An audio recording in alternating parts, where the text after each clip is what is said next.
Welcome to my first long-form video. At least I hope it's long-form, I don't actually know how long the video is yet. Thank you to everyone who joined the MOC contest. If there's anyone who hasn't submitted a MOC on time, then they will be publicly ridiculed right here. Now that we're done with the public executions, onto the video. For this video, I got more than one MOC creators to design their own cars. I have taken their MOCs and replicated the design and automation to test them in BeamNG Drive, but that'll probably be in a different video. For this video, I'll be giving the MOCs everyone designed a score of 1 to 10, which is probably what you came to see, but I'm also giving the automation adaptations a scale of 1 to 10, and if your MOC loses that category, then that's probably my fault. What are you gonna do about it? Shoot me?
The IKI Hornet is a budget-friendly muscle car, meaning it's cheap and will probably break down in the next 5,000 kilometers.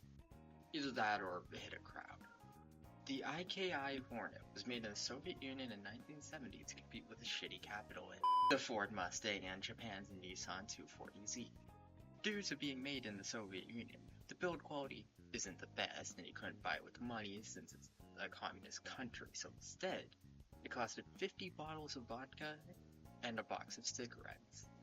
The engine is a 3-liter V6 engine which could put out a whole 248 horsepower, giving a 0 to 60 of 7.1 seconds, which beats the 240 at 9.5 seconds. Then loses to everything else. Introducing the Smelly Engineering Sandstorm X, a 1000 horsepower beast meant for Baja racing. For some reason, it's only got a 3-speed transmission, which helps the car go 218 kilometers per hour? That's it? Really?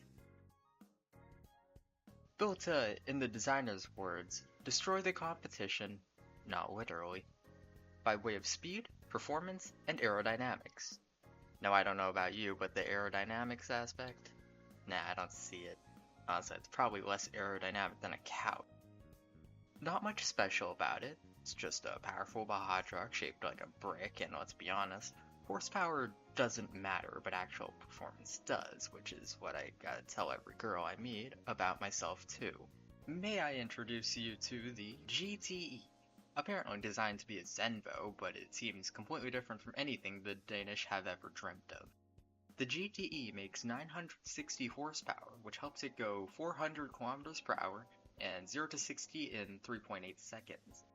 It's just an absolute beast, and if you want to buy one, it'll cost you— Jesus Christ! It'll cost you $2.5 million. I would like to point out how sick the back looks, but the exhaust placement, blur it. It doesn't look very PG. Welcome to Brain. Yes, I checked the location of all of the MOC creators that entered.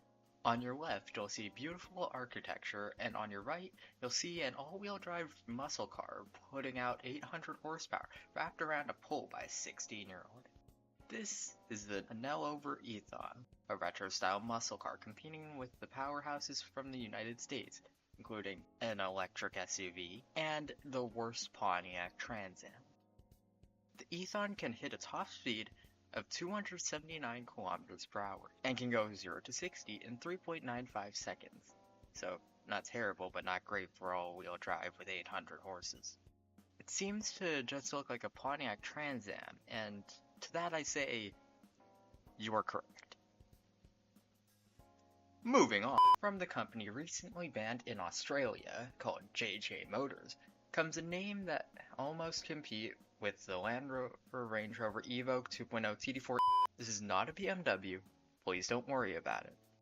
Going to the back now, you'll see quite an interesting rear end. Now, there's something quite obviously wrong with it, and that is the blue stripe looks quite nice on it. There's nothing else interesting about the back.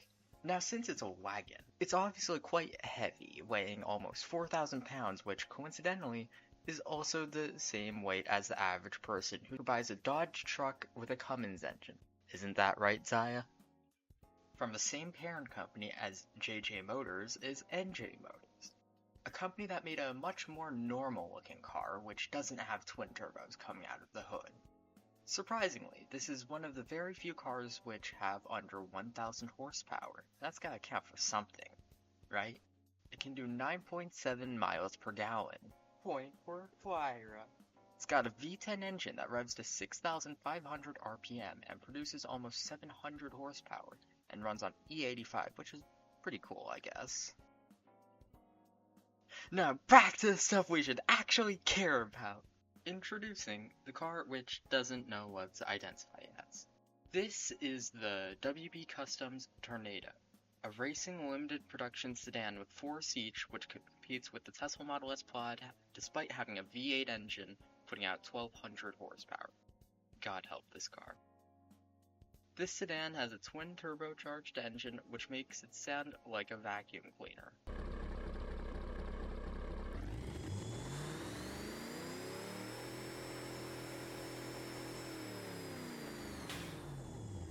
Its competitors, the Tesla Model S and the Lucid Air Sapphire, are very quick electric sedans, and this takes twice as long to get from 0 to 60. It does outrun the Tesla Model S though once it hits its top speed of 376 kilometers per hour. Moving on to the next car, which hopefully doesn't have an identity crisis.